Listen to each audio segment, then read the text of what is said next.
Drawing রুমে বসে বাপ মা ছেলে মেয়ে সব একসাথে টেলিভিশন দেখে নির্লজ্জ আর বেহায়ার মতো। আমি মাঝে মাঝে চিন্তা করি আমার আব্বার সাথে বসে আমি টিভি দেখতে পারতাম কিনা, মাঝে মাঝে চিন্তা করি।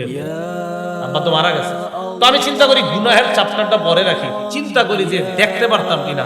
তো আমি দেখি যে আমার রুচি আমারে বলে না না এটা কিভাবে সম্ভব, বাপ ছেলে মা একসাথে বসে টেলিভিশন দেখা, অশ্লীল দেখা, এটা তো রুচিরও ব্যাপার। এটার নাম পারিবারিক বন্ধন না, এটার নাম অশ্লীলতা, এটার নাম বেহায়াপনা, এটার নাম নির্লজ্জতা। এটা সমাজকে নষ্ট করার একটা নির্লজ্জ ছাড়া।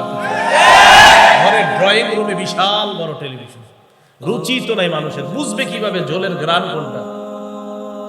কেন বললাম যে আওয়াজ আসতে হয়েছে না, মানে খায় না মনে হয় ব্যবসা। জলের গ্রান সবারই মন চাই কিছু খাইতে, তো এই ঠিক আগে বললেন না। রাসূলুল্লাহ সাল্লাল্লাহু আলাইহি সাল্লাম বলেন গোশতের ঝোলের গ্রান দিয়ে প্রতিবেশীকে কষ্ট দিবা না।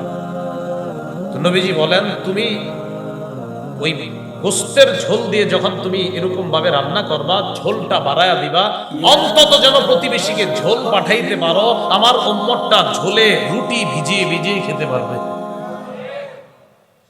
তো নবীজি বলেন যদি গোশত পাঠাও ঠিক আছে, যদি না পাঠাও তাহলে এমন ভাবে গোশত রান্না করো যেন তোমাদের ঘরের সদস্যরাই জানে, অন্যরা যেন না জানে। আল্লাহ কথাগুলো বোঝার তৌফিক দান করুন। মনে আছে না আবু হুরায়রারে নবী 5 জিনিস শিক্ষা দিচ্ছেন। 1 নাম্বার হারাম কাজ থেকে বাঁচো, 2 নাম্বার আল্লাহ তোমাকে যা দিয়েছেন তাতে তুমি সন্তুষ্ট থাকো, 3 নাম্বার আহসিন ইলা জারিকা তাকুন মুমিনা, প্রতিবেশীর সাথে উত্তম আচরণ করো, তুমি খাঁটি ঈমানদার হয়ে যাবা, 4 নাম্বার আহিব্বা লিন্নাস মা তুহিব্বু লিনাফসিকা, তুমি নিজের জন্য যা পছন্দ করো মানুষের জন্য তা পছন্দ করবা, তুমি খাঁটি মুসলমান হয়ে যাবা, 5 নাম্বার ওয়ালা তুকসিরিদ দিহকা ফাইন্না কাসরাতাদ দিহকি তুমিতুল কলবা, বেশি হাসবে না, বেশি হাসি অন্তর মৃত বানায় দেয়। নাউজুবিল্লাহ। তাহলে রমজান মাস আসার আগে থেকে আমরা হারাম কাজ থেকে বেঁচে থাকবো ইনশাআল্লাহ। তাহলে রমজানে ইবাদত বাড়িয়ে দিব, হারাম কাজ একদম টোটাল ছেড়ে দিব। আল্লাহ তৌফিক দান করেন। গুরুত্বপূর্ণ একটা কথার দিকে আমি যাচ্ছি। তো রমজানের প্রথম রাত শুরু হয়ে গেল, একটু পরে এশার নামাজ পড়বেন। এশার তো শুধু রমজানই পড়েন নাকি 12 মাস? তাহলে এশার নামাজ 12 মাসের নামাজ না শুধু রমজানের নামাজ? 12 মাসের নামাজ। এশার পরে সুন্নত, এটাও কি শুধু রমজানের না 12 মাসের? এরপরে তারাবি, তারাবি কি 12 মাসের না শুধু রমজানের? এটা নিয়ে কিছু কথা উম্মত দিয়ে শুনুন। তো তারাবির নামাজ এটা কি শুধু রমজানের না 12 মাসের? এটা রমজানের। তো তারাবির নামাজ আমরা পড়বো। এখন তারাবির নামাজ আমরা কিভাবে পড়বো? তারাবির নামাজটা আমরা পড়বো রাসূলের সুন্নত অনুযায়ী। কার সুন্নত অনুযায়ী? আগে নবীজির সুন্নত দেখি কি আছে।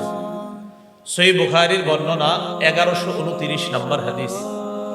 এই হাদিসের বর্ণনাকারী আম্মা জান আয়েশা সিদ্দিকা রাদিয়াল্লাহু তাআলা আনহা, তিনি বলেন সাল্লা রাসূলুল্লাহ সাল্লাল্লাহু আলাইহি ওয়াসাল্লাম ফিল মসজিদি যাতা লাইলা, রমজান মাসে আল্লাহ রাসূল মসজিদে তারাবির সালাত আদায় করলেন। ফাসাল্লা বিসালাতিহি নাস, একদল মুসল্লি আল্লাহ নবীর পিছনে রমজান মাসে তারাবির সালাত আদায় করলেন। সুম্মা সাল্লা মিনাল কাবিলা, পরের দিন আবার আল্লাহ নবী তারাবির নামাজ পড়াইলেন। ফাকাসুরান নাস, পরের দিন তারাবির নামাজে মুসল্লিদের সংখ্যা বেড়ে যায়। কদিন হইল? 2 দিন। এরপর আরেকদিন পড়াইছে অথবা পড়ায় নাই, 2 দিন বা 3 দিন আল্লাহ নবী তারাবি জামাতে পড়াইলেন। এরপরের দিন সাহাবায়ে কেরাম মসজিদ ভরে যায়। সাহাবাদের উদ্দেশ্য হলো আল্লাহ নবী আসবে, আমাদেরকে তারাবির নামাজ পড়াবেন। ফালাম ইয়াখরুজ ইলাইহিম রাসূলুল্লাহ সাল্লাল্লাহু আলাইহি ওয়াসাল্লাম, নবীজি আসে না তারাবি পড়ে। ফালাম্মা আসবাহা, সকাল যখন হয়ে যায়, ক্বালা قد رأيت الذي صنعتم فلم يمنعني من الخروج إلا أني خشيت أن تفرض عليكم, আমি রাতে তোমাদের তারাবির আগ্রহ দেখেছি। রাতের বেলা আমি কেন আসি নাই জানো? আমি বারবার তোমাদেরকে নিয়ে তারাবির নামাজ যদি জামাতে পড়াই, আমি আশঙ্কা করলাম না জানি এই নামাজ তোমাদের উপর ফরজ করে দেওয়া হয়, এই আশঙ্কায় আর তোমাদেরকে তারাবির নামাজ পড়াই নাই। তো যেই নামাজ ফরজ হওয়ার আশঙ্কা করলেন, এই নামাজের গুরুত্ব কম না অনেক বেশি? অনেক বেশি। তাহলে নবীজির সুন্নতে পায়া গেলাম আমরা তারাবির নামাজ 2 দিন বা 3 দিন জামাতে। কয়দিন কয় না কয়? আমরা পড়ি কয়দিন? পুরা রমজান বলেন আমরা পড়ি কয়দিন? তো রাসূলের সুন্নতে পাইলাম কয়দিন? 2 দিন বা 3 দিন জামাতে। আমরা জামাতে পুরো মাস পড়ি না, তাহলে নবীজির সুন্নাহের মধ্যে পাইলাম 2 দিন বা 3 দিন। বাস এই রমজানে 3 দিন পরে আমরা। এজন্য আলোচনা পুরো ইনসাফের সাথে শুনবেন, এই নিয়তে কেউ শুনবেন না আপনি যা করার কোন আমি আগের দেখুন, এরকম পুরা মন দিয়ে শুনুন। তাহলে রাসূলুল্লাহ সাল্লাল্লাহু আলাইহি সাল্লাম 2 দিন বা 3 দিন তারাবি পড়াইলেন। কত রাকাত পড়াইছে এরকম কিছুই আসে নাই হাদিস। মুসলিম শরীফের 1665 নম্বর হাদিস। এই হাদিসের মধ্যে আছে কানা রাসূলুল্লাহ সাল্লাল্লাহু আলাইহি ওয়াসাল্লাম ইরাদিবুন নাস ফি কিয়াম রমাদান।